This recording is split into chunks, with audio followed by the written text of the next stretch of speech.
Seja muito bem-vindo ao 2 Dedos de Teologia, eu sou Iago Martins, você está no meu escritório e hoje a gente vai falar sobre gula, sobre ser uma rolha de poço, sobre comer feito um desesperado, sobre comer amarrado. E se é pecado comer demais, é pecado ir no rodízio, é pecado repetir o almoço? C.S. Lewis seria contra o hambúrguer gourmet? A gente vai falar disso agora, mas antes a gente tem que louvar o nome de Deus pela galera do The Pilgrim. O The Pilgrim é um aplicativo que permite que você ouça livros cristãos no seu carro, no seu trabalho, onde quer que você vá. Você tem dificuldade de ler material teológico? Você pode ouvir material teológico. Olha que coisinha chuchu beleza. E você pode ouvir os meus livros lá no The Pilgrim. O Você Não Precisa de Chamado Missionário, tá lá. O Cristão Reformado, Introdução Bíblica aos Pilares do Protestantismo, tá lá. Você pode ouvir os livros, não sou eu que narro, é um narrador profissional, então é muito melhor do que a minha voz estar com a rachada. Fora uma miríade de outros materiais teológicos, estão lá em e-book, estão lá em audiobook, estão lá em resumo, pra você ver se vale a pena ou não ler os livros. Tem cursos, tem muita coisa e você pode ouvir offline. Você tá no seu Wi-Fi na sua casa, no seu trabalho, você baixa e ouve no caminho de casa, da academia, lavando louça, o que você quiser. Você pode aumentar o seu tempo de leitura ouvindo alguém ler pra você um livro com a narração, ó, fenomenal. A gente já divulgou o The Pilgrim aqui, mas agora tem um novo aplicativo com novas funcionalidades, muito mais bonito e 2 semanas grátis pra você acessar o The Pilgrim e ser abençoado por esse maravilhoso ministério. Então vai no link da descrição, procura o The Pilgrim, um aplicativo que vai te ajudar nessa caminhada do peregrino, ouvindo, aprendendo e sendo instruído na palavra de Deus. E se você quiser ouvir lá os nossos livros, eles têm agora livros que eles mesmos estão traduzindo e publicando exclusivamente pelo The Pilgrim. Então tem coisa lá, ó, que você só encontra lá. O Cristão Reformado, por exemplo, só tem e-book no The Pilgrim. Você não consegue e-book do Cristão Reformado em outro lugar, senão do The Pilgrim. Então procure o The Pilgrim, tenho certeza que vai ser bom pra sua vida. Mas vamos falar sobre gula. Um dos comentários que tem surgido aqui no 2G Teologia de vez em quando é: Iago, você emagreceu. E é verdade, eu quero agradecer a todos vocês que percebem que eu emagreci, porque o reforço positivo me ajuda aí nessa batalha de passar fome. Mas eu emagreci, certo? Nos últimos 3 meses eu perdi 8 quilos. Não foi de forma lá muito saudável, eu adoeci e eu acabei perdendo peso nesse processo de adoecimento e de muito trabalho. E acabou que eu comecei a me organizar para tentar mudar de vida. Eu comecei a ter alguns exames aí meio preocupantes. Aí eu disse, não, eu tenho uma filha agora, minha filhinha Catarina tá aí no mundo, eu preciso estar saudável para poder cuidar da minha filha e matar os namorados. Então eu tive que perder peso. Esse é o processo. Mas perder peso não fala só dos nossos hábitos, né? Eu sempre tentei ter hábitos saudáveis e sempre fracassei muito nisso. Perder peso, pelo menos na minha vida, diz muito a respeito de moral, de ética, de santidade.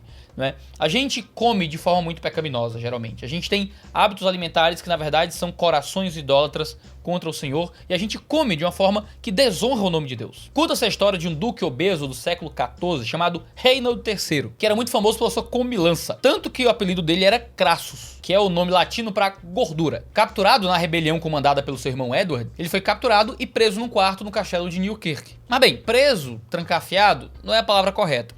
O quarto tinha uma porta. A porta só era muito fina. Como o Reinald III era muito obeso, ele não conseguia passar pela porta. Ora, se ele estava trancado no castelo, tinha um jeito dele sair daquele quarto. Ele só precisava emagrecer. Se ele emagrecesse, ele passava pela porta, então ele poderia sair da sua prisão. O problema é que todos os dias o seu irmão mandava para ele guloseimas das mais variadas. E o que acontecia? Todos os dias ele engordava mais e ele ficou preso na torre por mais de 10 anos, trancafiado ao próprio paladar. Ele só foi liberado depois que o irmão foi deposto. Assim como o Reinald, muitos estão presos ao próprio apetite, escravos de um pecado que entra pela boca. Não sei você, mas eu oro a Deus assim: Deus, me livra da vontade de almoçar 11 vezes, sabe?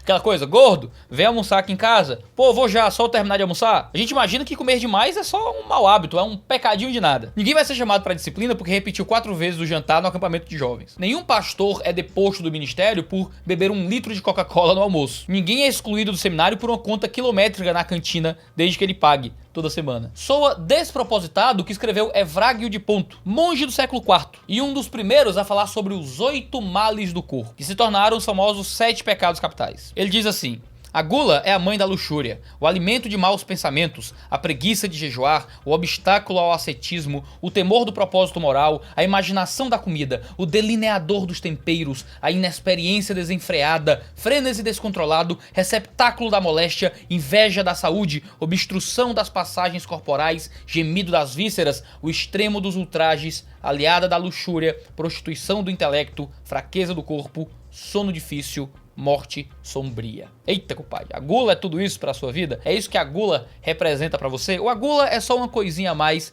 é só um pecado socialmente aceitável que não incomoda o seu coração se você não estiver em cima da balança? De forma semelhante, pra Gregório Magno, a gula nos tenta de 5 formas, levando-nos a antecipar a hora de comer, a exigir alimentos caros, a reclamar requintes no preparo da comida, a comer mais do que o razoável, a desejar os manjares com ímpeto de um desejo desmedido. Podendo então a gula ser resumida a um desejo alimentar inoportuno, luxuoso, requintado, demasiado e ardente. Você é guloso quando você quer comer de forma inoportuna, quando você quer adiantar a comida e comê-la em momentos que não são corretos para isso. Quando você exige comer coisas cada vez mais caras e cada vez mais elegantes e requintadas e exclusivas. Quando você cobra que as coisas sejam preparadas da forma exata e você só come se tiver exatamente naquele pontinho, daquele jeitinho, senão você nem come. Vai ficar reclamando e não vai poder aproveitar a comida. Quando você come demais, quando você come quilos de comida, quando a montanha de comida te cobre e você come além daquilo que seria natural, que seria fisicamente correto. E quando você come de forma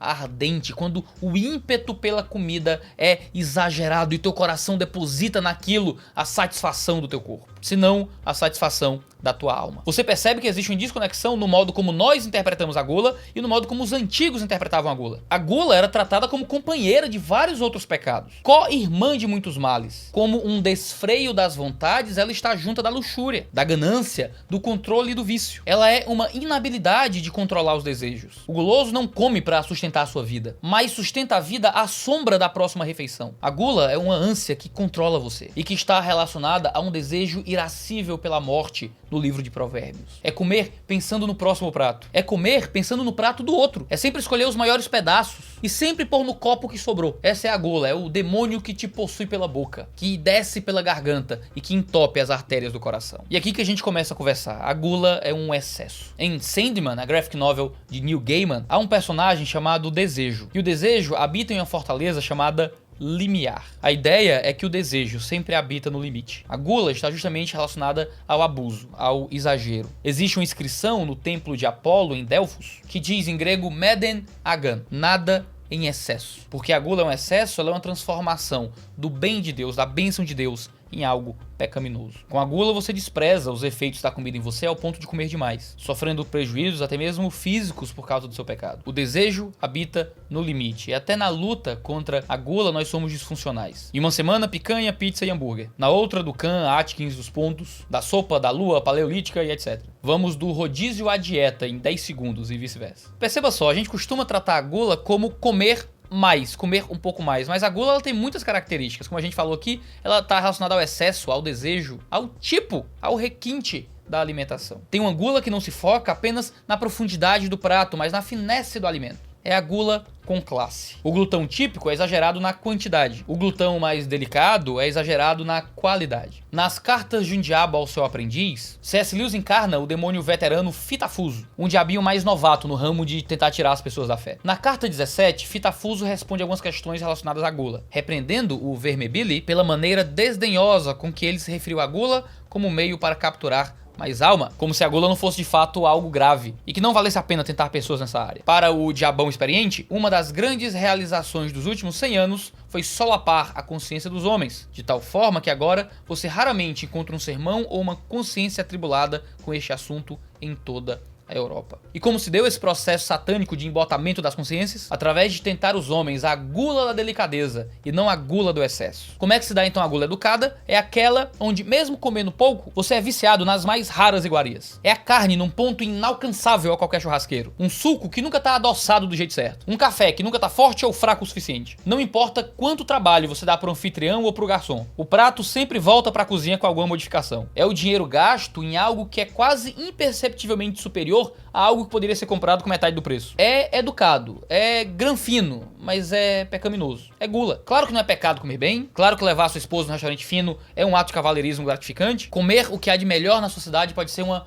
experiência de de êxtase místico, um avivamento gastronômico. Quem não gostaria de anjos dançando nas suas papilas gustativas? O problema é quando nós transformamos a festa em rotina. Rodízios semanais demonstram o uso desnorteado do paladar, tanto quanto caras iguarias não são apropriadas pro dia a dia. Por isso que para C.S. Lewis a gula é um estômago que domina a vida, mais do que um estômago grande. Ele diz exatamente o seguinte, eu acho que é legal citá-lo aqui. A mulher está naquilo que pode ser chamado de estado de espírito tudo o que eu quero. Tudo o que ela quer é uma xícara de chá feita do jeito certo, ou um ovo cozido no ponto certo, ou uma fatia de pão torrada da maneira certa. Mas ela nunca encontra um empregado ou um amigo que consiga fazer essas coisas da maneira certa, porque o certo dela esconde uma exigência insaciável quanto aos prazeres do paladar. É mais fácil transformar os homens em glutões com a ajuda da vaidade. Eles devem pensar em si mesmos como grandes conhecedores da gastronomia. Devem ficar alegres por terem achado o único restaurante na cidade onde a carne é preparada do jeito certo. O que começa como vaidade pode ser gradualmente transformado em hábito. Lewis aqui, na Voz do Diabo, é muito sagaz. Ele fala muito da nossa cultura do gourmet, daquilo que é melhor, superior,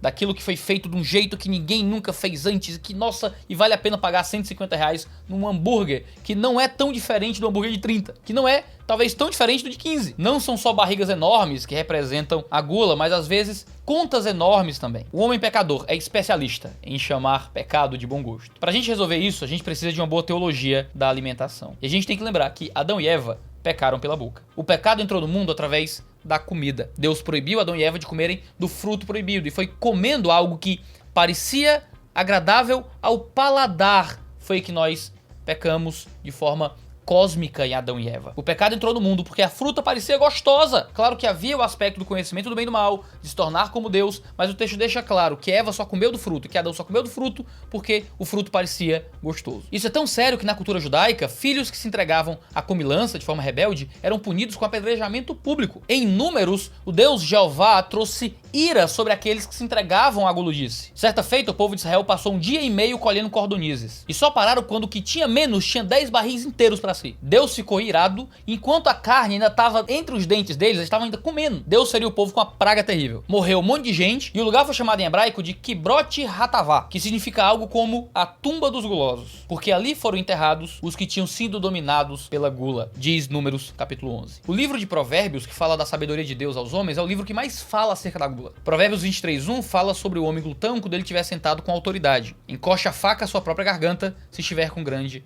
apetite. Ao invés de cortar o bife, ele deveria cortar a si mesmo se estivesse com desordem alimentar. Isso porque a comida de autoridades pode estar envenenada, e se ele comer demais, ele vai literalmente morrer. Provérbios 23:3 diz: não deseje as iguarias que lhe oferece, pois podem ser enganosas, porque o guloso morre pela boca. Por isso diz no mesmo capítulo ainda: não ande com os que se encharcam de vinho, nem com os que se empanturram de carne, pois os bêbados e os glutões se emprobecerão, e a sonolência os vestirá de trapos. E beber demais é condenado em muitos lugares porque gera embriaguez, mas comer demais também gera efeitos físicos terríveis para a nossa vida. E isso não é tratado como se fosse tão ruim quanto a embriaguez. Comer e beber demais evidencia um coração preguiçoso, autocentrado e um problema relacional e espiritual. Já no Novo Testamento, a gula é manifesta como uma obra da carne, contrária ao fruto que o Espírito Santo gera no coração dos santos. Em Gálatas 5, a partir do verso 19, diz assim: as obras da carne são manifestas, as quais são adultério, fornicação, impureza, lascívia, idolatria, feitiçaria, inimizades, porfias, emulações, iras, pelejas, dissensões, heresias, invejas, homicídios, bebedices,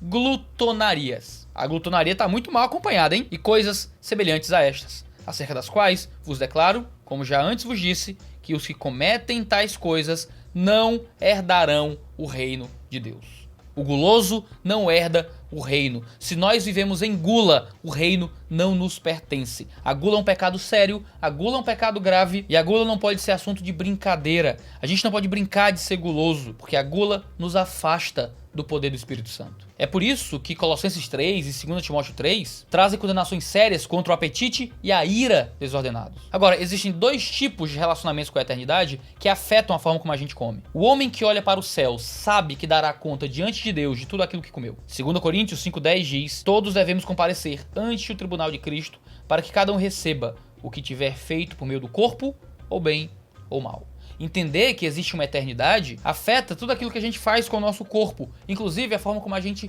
come, o bem e o mal que nós fizemos, nós vamos dar conta diante de Deus. Mas em outra carta de Paulo, 1 Coríntios 15:32, ele diz o seguinte: comamos e bebamos, pois amanhã morreremos. Aqui ele descreve o homem sem Deus, o homem que descrê no futuro eterno e que escreve essas palavras no fundo do seu prato. Não é à toa que aqui no Ceará, quando você come rápido demais, a mãe pergunta pro filho: meu filho, você vai morrer amanhã? A descrença na ressurreição dos mortos e em um futuro de glória em Deus faz com que vivamos de forma exagerada, apegados aos prazeres dessa terra. E nisso surgem idolatrias à mesa e transformamos as nossas refeições em sacrifícios a Belial. A mesa se torna um altar de propiciação e de oferendas a falsos deuses. Com a gula, indicamos uma idolatria. Paulo escreve em Filipenses a respeito de falsos mestres que vivem por meio da comilança. Pois, como já lhes disse repetidas vezes, e agora repito com lágrimas, há muitos que vivem como inimigos da cruz de Cristo.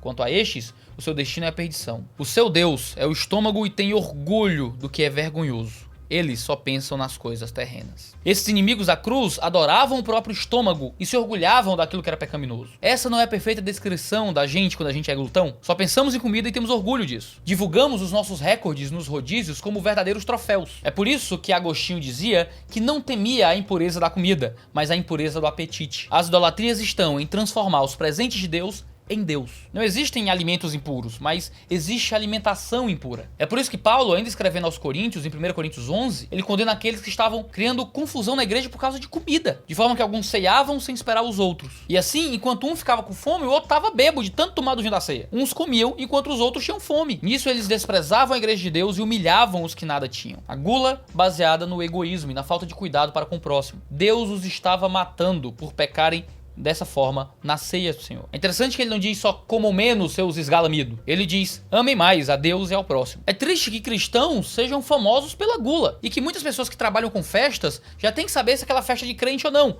Porque você economiza na falta de bebida, geralmente, mas você tem que compensar na comida, porque o povo come demais. O que crente não bebe, crente come, hein? É o que a gente ouve por aí. Ao invés de sermos como Daniel, que rejeitou os manjares do rei, assemelhamos-nos a Esaú, que vendeu a sua primogenitura por um prato de lentilhas, porque estava com fome. Ele diz: morro de fome, de que me importa a minha primogenitura? A gula nos leva a fazer escolhas danosas e desonrosas a Deus. Em João 6, nós vemos a história de pessoas que voltaram a Jesus, depois da multiplicação dos pães e peixes, querendo que ele multiplicasse mais comida. Jesus diz em João 6, a verdade é que vocês estão me procurando porque comeram os pães e ficaram satisfeitos. Não trabalhem pela comida que se estraga, mas pela comida que permanece para a vida eterna, a qual o Filho do Homem lhes dará. As pessoas vão atrás de Jesus porque gostam de comer, a gula motivando a procura por Cristo. Cristo os rejeita. Vocês não têm que estar vivendo em busca de comida terrena, vocês precisam viver em busca de uma comida que é eterna, que é espiritual, que é muito maior que as comidas dessa vida. Eles dizem: Senhor, dá-nos desse pão. Eles não entenderam que o pão da vida era ele, Jesus. E Jesus arremata: eu sou o pão da vida. Aquele que vem a mim nunca terá fome, aquele que crê em mim nunca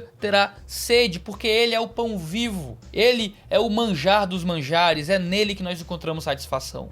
Quando não encontramos satisfação em Jesus, a gente só quer comer, a gente só quer o próximo prato, a gente só quer qualquer coisa que nos alimente, que nos dê um senso de saciedade, porque é isso que nos motiva e é isso que importa. A nossa gula pode significar falta de satisfação na pessoa de Cristo Jesus. O John Piper então oferece pra gente 4 testes pra gente saber se a gente tá guloso ou não. Ainda que não seja exaustivo e final, ajuda a gente a avaliar nosso próprio coração. Em primeiro lugar, nós somos gulosos quando a gente começa a ignorar os efeitos prejudiciais da gula no nosso organismo. Você tem gastrite, mas toma refrigerante. Você tá obeso, mas continua comendo pizza. Você sabe que se comer demais de noite não vai dormir direito, mas tá lá comendo. Tua taxa de colesterol tá lá em cima, tua pressão não tá legal, você está feio, gordo, com a pança protuberante. O seu pânceps chama a atenção, você chega com a barriga 15 segundos antes de chegar no lugar porque teu bucho tá um negócio horroroso. Mas mesmo assim, você continua comendo sem parar, continua comendo mal. Você tá doente e você tá se matando pela boca todos os dias. Em segundo lugar, nós somos gulosos quando a gente começa a se tornar indiferente às más escolhas financeiras que a gente faz com comida. E mesmo com as finanças prejudicadas, ou mesmo sem conseguirmos ser generosos com o nosso dinheiro como deveríamos, a gente tá gastando cada vez mais recursos com comidas cada vez mais caras. Prejudicamos nosso orçamento familiar, comendo coisas acima do nosso pay grade, pouco investimos em missões, pouco ajudamos os necessitados, mas estamos gastando um dinheiro precioso com coisas muito caras para poder saciar o nosso paladar requintado. Em terceiro lugar, é quando nós começamos a usar a comida como fuga para os nossos problemas. A gente come para esquecer, a gente come porque tá triste, a gente come porque tá ansioso, a gente come porque acha que precisa de alguma satisfação, uma vez que a vida não nos dá o que a gente acredita que merece. A comida vira o substituto demoníaco da alegria. Em segundo lugar, é quando a gente para de usar o alimento como um modo de desfrutar das bênçãos de Deus. Quando a gente não vê mais a graça de Deus na comida, quando a gente come de forma tão impetuosa que a gente não tem tempo nem de orar e agradecer a Deus Deus, quando comendo, a gente nem lembra que aquilo é um presente do divino. E a comida em si vira Deus. Não é mais glória a Deus pela comida, é glória à comida, porque ela está me dando sentimentos divinos. Claro que comer não é pecado, comer não é errado, comer não é ruim. Jesus veio comendo e bebendo. É isso que ele diz quando as pessoas o acusam no Novo Testamento. A comida não é má, a comida não é negativa. Já diz a famosa frase latina que o abuso não tolhe o uso. Podemos comer bem, podemos comer tranquilamente, há momentos para até se empanturrar de comida na vida. Paulo diz que ninguém vos julgue pelo comer ou beber. Comam de tudo que há no mercado, diz Paulo. Tudo que Deus criou é bom e nada deve ser rejeitado, se for recebido com ações de graças, escreve o apóstolo a Timóteo. Nós lembramos do poder do evangelho na ceia, que é um ato alimentar. Comer é bom, comer é ótimo, e você não tem que ter vergonha de gostar de uma boa picanha. Mas o problema é a forma como a gente, no nosso apetite e paladar, exagera naquilo que deveria ser para a glória do Senhor. Então, pra gente encerrar, 4 remédios para o verme da gula. Minha mãe sempre perguntava, eu comia demais, o povo, meu filho, você tá com verme, é? Não, se fosse uma dose de albendazol, resolvia. O meu problema é moral, porque eu luto contra a gula. Então eu tomo 4 remédios todo dia para me ajudar a não comer feito um porco. A primeira coisa que eu tento é valorizar Deus e a sua palavra mais do que os alimentos. É o que a gente encontra em Mateus 6, 31 a 33. Nós não devemos estar ansiosos sobre o que vamos comer ou o que vamos beber, porque nem só de pão viverá o homem, mas da palavra que procede da boca do Senhor. Eu preciso desejar alimentos espirituais mais do que eu desejo alimentos carnais. Amar a palavra de Deus é uma forma de colocar nossos sentimentos e expectativas no lugar correto. Paulo diz em Filipenses 4 que ele aprendeu a viver contente em qualquer situação, seja na fartura, seja na fome. E nós temos que aprender a estar satisfeitos com aquilo que Deus nos dá e amar a sua palavra acima de qualquer coisa. Amar a palavra de Deus, amar aquilo que ele é, aquilo que ele faz, amar as coisas eternas, coloca o nosso coração em perspectiva e nos ajuda a vencer impulsos exagerados dessa vida. Com isso, eu lembro que meu corpo não é meu corpo é de Deus. E sendo um corpo de Deus, eu tenho a obrigação de cuidar bem do corpo de Deus. Meu corpo tem que servir para aquilo que é bom. Meu corpo tem que servir para aquilo que é útil. Eu tenho que ter um corpo saudável para poder gastar o meu corpo pro reino de Deus. Não é gastar meu corpo no rodízio, não é gastar meu corpo com comida, não é gastar meu corpo com videogame e preguiça, mas eu preciso de um corpo forte para que eu possa então gastar e cansar o meu corpo para a glória de Deus, no serviço dos irmãos, na pregação na igreja, em cada vez mais atividades evangelísticas. Eu preciso de um corpo que aguente aquilo que o ministério cobra, eu preciso de um corpo que aguente aquilo que a vida espiritual requer de mim, eu preciso cuidar do meu corpo para poder gastar o meu corpo. Em segundo lugar, ceia do Senhor, a caneca da redenção, o free refill da graça. A ceia é uma forma de redirecionarmos a nossa alimentação para Deus também. Comermos do pão, bebermos do vinho de forma solene, nos dá a chance de ter uma pequena refeição em teorreferência diante da face gloriosa de Deus. Mastigamos o pão imaginando as pisaduras de Cristo e bebemos do suco ou do vinho imaginando o sangue que foi derramado em nosso lugar. Comemos e bebemos porque fomos salvos da glutonaria. E é uma refeição que deve servir de paradigma para a forma como a gente come. Em terceiro lugar, eu tento lembrar do banquete divino. Podemos nos contentar com alimentações mais modestas se lembrarmos que seremos fartos no novo céu e na nova terra. Às vezes a gente come de uma forma que parece que a gente não vai comer nunca mais. Mas olha o que diz o profeta Isaías no capítulo 25, verso 6. Neste monte, o Senhor dos Exércitos preparará um farto banquete para todos os povos. Um banquete de vinho envelhecido, com carnes suculentas e o melhor vinho. Por isso que o Apocalipse fala das bodas do Cordeiro, aquelas festas judaicas que duravam dias com banquetes, danças e festas diante do Senhor. Em Lucas 24, Jesus já ressurreto e com o corpo glorificado, come um peixe. Em Mateus 26, ele diz que vai beber e comer com a gente no último dia. Podemos comer de forma cristã. Sabemos que seremos recompensados por isso. Imagina a qualidade da maminha que vai ser servida na festa do Senhor. Imagina a picanha, imagina a costela no fogo de chão que Cristo vai fazer pra gente, oh aleluia. Mas em quarto lugar, certamente mais importante, a gente precisa de fome por Deus. A melhor receita contra a gula é estar faminto pelo Senhor. Davi nos convida para comer de Deus e sentir o seu gosto. Provem e vejam como o Senhor é bom. No hebraico, a palavra provem está realmente relacionada ao paladar, à alimentação. Somos convidados a ter fome do divino. Não é à toa que o livro do John Piper sobre oração e jejum se chama Fome por Deus. O jejum é uma ótima forma de aquecer a fome pelo divino e vencer as idolatrias da nossa própria gula. Jason Todd escreveu uma vez que o desejo por mais não é inerentemente mal, mas muitas vezes é mal direcionado. O que precisamos é um apetite incansável pelo divino. Precisamos de uma voracidade santa. E você? Tem fome de quê? Não deixa de comentar aqui embaixo sobre o vídeo de hoje, não deixa de mudar os seus hábitos alimentares, mas antes de tudo, mudar o seu coração para que você ame mais o Senhor. Todo mundo dá aí a sua receita de emagrecimento? Essa receita que eu tô seguindo é essa aqui. Tá funcionando por enquanto, mas eu quero ir no nutricionista para poder organizar melhor a minha vida. Muito obrigado por você que nos acompanhou até aqui. Não deixe de compartilhar o vídeo nas suas redes sociais, com a galera da igreja. E sempre 10 horas da manhã, às segundas-feiras, a gente tem 2 Dias de Teologia, que é esse programa que a gente trata de um tema teológico a partir da palavra de Deus. Muito obrigado, Deus abençoe e vence esse problema da gula que pode destruir a sua vida e tirar o apetite do Senhor. Um abraço.